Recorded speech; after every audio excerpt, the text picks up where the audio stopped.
Europe 1, la France bouge. La pépite. La pépite, donc Tiny Bird avec vous, Juliette Sabatier. Vous avez cofondé cette entreprise il y a déjà pas mal de temps. Tout à fait, on a créé la société à deux en 2018. Donc vous aviez 24 ans ? C'est ça. 24 ans. Vous avez grandi en Normandie, vous avez fait des études scientifiques. Qu'est-ce qui vous mène à monter une entreprise de bonbons ? Vous adorez les bonbons, mais il se passe quoi ? Alors, à la base, rien n'aurait pu me faire croire que j'allais créer une boîte de bonbons. Mais finalement, une chose en emmenant une autre. En école, effectivement, on était assez frustrés de pas trouver d'alternative quand on voulait grignoter, notamment pendant les cours. On avait accès aux distributeurs où il y a toutes les cochonneries qu'on connaît. Ça, c'est fou qu'on change toujours pas le contenu des distributeurs. Et ils n'ont toujours pas changé le contenu des distributeurs. Et voilà. Et donc, quand on voulait manger un peu plus sainement, moi, je fais pas mal de sport, etc. C'était très compliqué. Ou alors, fallait se rabattre sur le fruit du commerce d'à côté. Et donc, c'est là que l'idée est venue de se dire. En fait, nous, justement, on est chimistes, on sait ce qu'il faut pas mettre dans les bonbons, on voit toutes les cochonneries qu'il y a actuellement. Est-ce qu'on pourrait pas créer un produit plus sain et qui reste évidemment tout aussi gourmand ? Donc, ce produit s'appelle Tiny Bird. Pourquoi le nom Tiny Bird ? Alors, Tiny Bird, tout simplement parce que les bonbons, c'est souvent en forme d'animaux, pardon. Et donc, voilà, l'oiseau, on trouvait ça sympa pour avoir un produit ludique. C'est le nom d'entreprise, mais là, vous avez apporté ce soir... Ça s'appelle Divin. C'est ça, exactement. On a plusieurs gammes de produits. On a les Bonbec et les Divins. Allez, qu'y a-t-il à l'intérieur ? Vous aussi, vous allez pitcher. C'est comme ça, Tiny Bird, on vous écoute. Alors du coup, Tiny Bird, le but c'est de réinventer le bonbon pour le rendre à la fois sain et gourmand. Donc nous, on essaye de proposer des alternatives aux bonbons industriels. Donc pour cela, on a plusieurs gammes de bonbons. On a les Bonbec qui sont des bonbons aux fruits, 100% naturels, végétaux et beaucoup moins sucrés également. Et plus récemment, on a créé les Divins qui sont des bonbons sans sucre et qui répondent du coup à une vraie demande de tout le monde qui essaye de réduire sa consommation en sucre dans son quotidien. Et donc voilà, c'est des bonbons qu'on crée nous-mêmes en région parisienne et qu'on essaie de distribuer partout en France. Merci pour votre pitch, Juliette Sabatier, cofondatrice de Tiny Bird. Combien vous êtes dans l'entreprise ? On est actuellement 4. Vous pouvez goûter ? On peut Bien goûter. Sûr, comme ça, on va ouvrir on va faire les sachets. Goûter, on va peut-être donner un peu de peps à David Smadja. Là, il y a un petit peu de sucre, ils sont acidulés. Mais alors, non, mais il n'y a pas de sucre, je comprends rien alors. Alors, ce sont des bonbons sans sucre, mais on a une version classique, on peut le dire, et une version acidulée, donc pour ceux qui aiment les sensations sur les papilles. On n'a pas encore dîné, mais c'est pas mal. L'acidulé est très bon. C'est très bon. Il n'y a pas de sucre, mais vous mettez quoi à la place ? Alors du coup, on utilise le maltitol, qui est un édulcorant neutre pour la santé, qui permet d'avoir ce goût sucré qu'on adore tous, mais sans les méfaits du sucre. Mais ça ne nous donne pas envie d'en prendre encore plus ? Alors, ça peut, mais effectivement, ça reste assez addictif, on va pas se le cacher. Oui, c'est pour ça mais qu'on va vite. C'est sans sucre. Et également, du coup, c'est moins calorique. Donc voilà, ça permet d'avoir un snack qui reste sain. Et les sachets sont aussi d'une taille convenable aussi pour ça. Donc voilà, on peut ne pas se priver, manger le paquet sans problème. Alors, qu'en pense Luc Dereau, votre regard sur Tiny Bird ? Très bon, et je pense que je vais en reprendre. Donc, non, mais je trouve ça très intéressant. On parlait tout à l'heure de produits de locaux, mais c'est aussi important pour nous d'avoir des produits sains au sein de notre parc. Donc, oui, je pense que ça a aussi sa place dans les parcs de loisirs. Vous êtes ici distribué où aujourd'hui, Juliette Sabatier ? Alors aujourd'hui, on a différentes manières de revendre nos bonbons. Donc pour ceux qui nous écoutent, on peut nous retrouver en grande distribution chez Auchan, chez Leclerc par exemple en région parisienne ou chez Grand Frais au national. Il y a également notre site internet tinybird.fr où on peut nous retrouver partout en France. Et on vend aussi auprès d'entreprises, donc que ça soit en restauration collective, en restauration d'entreprise, pour les cadeaux d'affaires, les comités d'entreprise, on en parlait précédemment, ou dans l'hôtellerie aussi. Voilà. Pas de parc d'attraction encore ? Pas encore de parc d'attraction. Il y a peut-être quelque chose à faire. Peut-être qu'un contrat va-t-il se nouer, un partenariat d'ici la fin de l'émission. On va voir ça dans quelques instants. Je me tourne vers David Smadja, le coach de ce soir de la France Bouge, fondateur du cabinet Milestone Avocat. David, cette start-up, vous nous disiez en début d'émission, elle est Réconciliante. Réconciliante. Oui, elle va nous réconcilier avec les bonbons. Moi qui n'en mange pas, là, je peux vous dire que je les ai tous adorés. Mais vous n'en mangez pas pour pas grossir ? Exactement. Ah oui. Je ne peux plus à mon âge continuer à en manger autant, donc j'ai totalement arrêté. Bon, vous allez recommencer. Donc elle est réconciliante. Les points forts, David. Je trouve que c'est une approche qui repose sur une idée simple, mais que je trouve quand même très visionnaire. C'est qu'aujourd'hui, la gourmandise peut être saine sans être punitive. On a cette culpabilité quand on mange des bonbons. Là, je viens d'en manger 3. Je peux vous dire que je me sens très bien. Je trouve que l'équipe est parfaite. Vous avez quand même une formation de chimiste. Donc, vous maîtrisez les formulations, vous maîtrisez et vous comprenez les additifs. Et évidemment, vous comprenez aussi les effets métaboliques de ces bonbons sur le corps. Et je pense que le timing est parfait parce qu'aujourd'hui, on est quand même à un moment clé du marché. Et je pense que les consommateurs, ce qu'ils veulent aujourd'hui, principalement, c'est des alternatives saines. Et d'ailleurs, ce marché, en tout cas du bonbon sain, j'ai l'impression qu'il est en plein développement parce qu'on voit de plus en plus de belles alternatives. Donc, bravo, je pense sincèrement que c'est un beau produit. Et pour l'avoir sous les yeux, il est bon et beau et le packaging ça donne est flashy envie, aussi. Ça donne envie. Là, on approche de la période d'Halloween. Est-ce que vous êtes, est-ce que vous aussi, c'est un moment important dans l'année quand on propose des bonbons sans sucre ? Tout à fait. La fin d'année, c'est très important pour nous, notamment le mois d'octobre avec Halloween.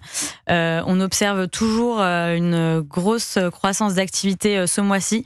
Que ça soit sur notre site internet où les parents achètent pas mal nos bonbons pour préparer le Halloween de leurs enfants, que ça soit également en magasin, on voit qu'ils nous commandent des plus grosses quantités justement pour pouvoir prévoir l'augmentation dans l'achat des bonbons dans les magasins, ou même chez nos clients entreprises qui commandent aussi davantage. Donc tout est fabriqué à Paris. Vous avez une usine ou vous... Exactement. En fait, on a créé notre propre atelier de fabrication de zéro. C'est beau. Voilà, donc ça c'est aussi notre formation qui nous permet d'avoir ces compétences techniques et de faire des produits qu'on fait vraiment de nous-mêmes. Donc on maîtrise toute la chaîne de valeur. Et ça permet aussi de maîtriser la qualité et d'être ultra flexible pour répondre à des demandes hyper personnalisées de nos clients. Donc positionnement très clair, très lisible, David ? Très clair, très lisible, un savoir-faire technique qui est quand même assez bon. Et vous l'avez dit, on est sur du Made in France, donc on a quand même une garantie de traçabilité, une conformité et évidemment une cohérence finalement même entre le discours santé et la réalité industrielle que vous proposez. Et évidemment, je trouve qu'on a 2 gammes de bonbons. On a parlé des bons becs aux fruits et on parle des divins sans sucre. Et j'ai l'impression vraiment que vous allez couvrir 2 segments. La gourmandise naturelle et aussi un peu plus le côté santé un peu fonctionnel. Donc je trouve qu'il y a quand même un choix de format qui est hyper cohérent. Comment vous regardent les géants des grandes marques de bonbons que nous connaissons tous ? Est-ce que vous êtes en lien avec eux ? Est-ce qu'ils vous sollicitent ? Est-ce qu'il y a Parce qu'eux aussi, il faut qu'ils trouvent une solution. Ils ne vont pas perdurer comme ça éternellement avec le sucre. On va, comme disait David, vers du mieux manger, plus sainement. C'est vrai qu'on est toujours un petit peu étonnés. C'est quelque chose qu'on nous demande souvent, pourquoi certaines marques ne nous copient pas, tout simplement. Sinon, on est capable de le faire. Tout le monde se dit que eux aussi. C'est parfois pas si simple que ça quand on est un géant et que on travaille avec énormément de personnes. D'innover, c'est beaucoup plus compliqué. Il y a de l'inertie. Il y a aussi un risque qui est plus grand. Donc oui, on est en contact avec certains parfois. On a eu l'occasion d'échanger aussi sur leurs innovations. Je pense qu'ils nous observent de loin. Oui, je pense même de près. Il doit y avoir des... Mais en tout cas, nous, on est toujours ouvertes à la discussion, évidemment. Mais en même temps, j'ai l'impression que c'est un secteur qui ne bouge pas beaucoup. Quand on voit dans les machines, les petites machines où on va... C'est toujours les mêmes. C'est toujours les mêmes. Depuis 30 ans, depuis que je suis né, c'est toujours les mêmes bonbons. Et parfois dans des endroits, comme à l'hôpital, où on est quand même censé bien manger. Alors là, c'est la catastrophe. Et on a des trucs hyper sucrés. Donc je pense que vous avez votre place là-dedans. Effectivement, c'est pour ça aussi qu'on a choisi le bonbon. C'est que dans le snacking, de manière générale, il y a par exemple les bars. Il y a beaucoup d'alternatives qui ont émergé ces dernières années. Dans le bonbon, ça commence effectivement, comme David le disait, mais c'est beaucoup plus timide. Alors, comment accélérer le développement ? David a des tas d'idées. Ça fait partie de vos demandes. Comment accélérer le développement ? Quoi d'autre ? C'est quoi votre autre priorité ?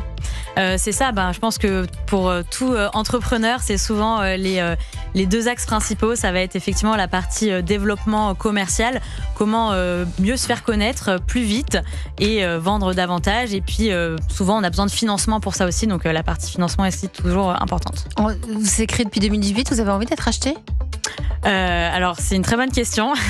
Bon, là, on va faire une pause. Je vous laisse réfléchir. On écoute Madonna, Into the Groove. On se retrouve juste après. Nous sommes toujours avec Juliette Sabatier, la cofondatrice de Tiny Bird. Ce sont des petits bonbons sans sucre, absolument délicieux, je peux vous le dire, parce qu'on en a mangé pendant que nous écoutions la musique. Nous sommes toujours avec David Smadja, le coach de la France Bouge ce soir sur Europe 1, le fondateur du cabinet Milestone Avocat, et Benjamin Lévesque. Tout le monde s'accorde à dire que ces bonbons sont délicieux. Délicieux. La preuve, il en reste plus beaucoup. Il en reste plus beaucoup, Oui. Surtout de votre côté, David Smadja.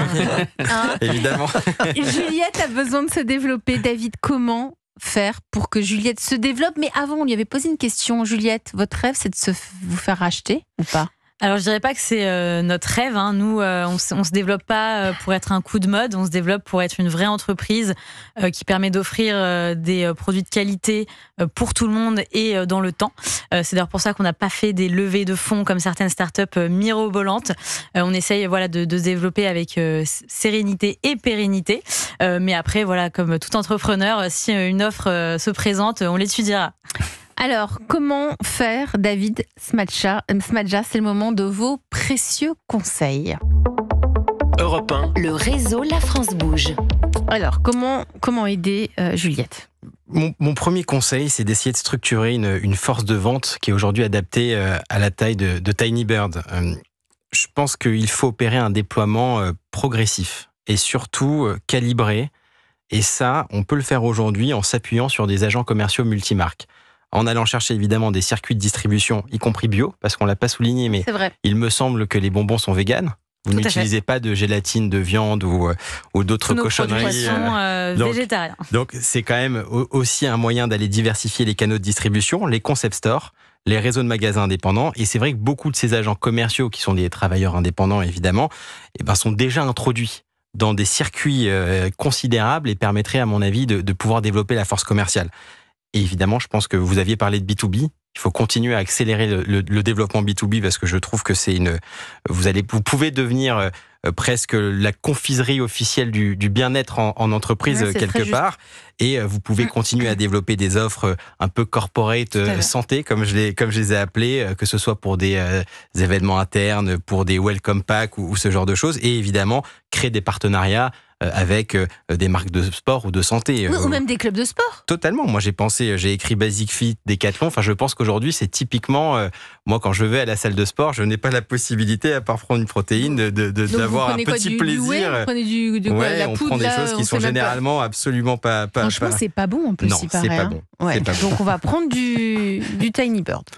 Et un dernier point, parce qu'on voit sous les yeux le packaging, et je pense... Très coloré, très joli. C'est un fort potentiel d'influence. Ouais. C'est-à-dire qu'aujourd'hui, vous pouvez à la fois amplifier votre communication et aller chercher des relais comme des influenceurs santé, des nutritionnistes, des diététiciens, des sportifs, des mamans aujourd'hui qui cherchent à évidemment qui sont déjà influentes et faire des campagnes ciblées. On verra parfaitement sur TikTok ou Instagram ce type évidemment de publication parce que le produit est beau, le packaging est beau et finalement on arrive quand même à avoir en tout cas envie de manger vos bonbons.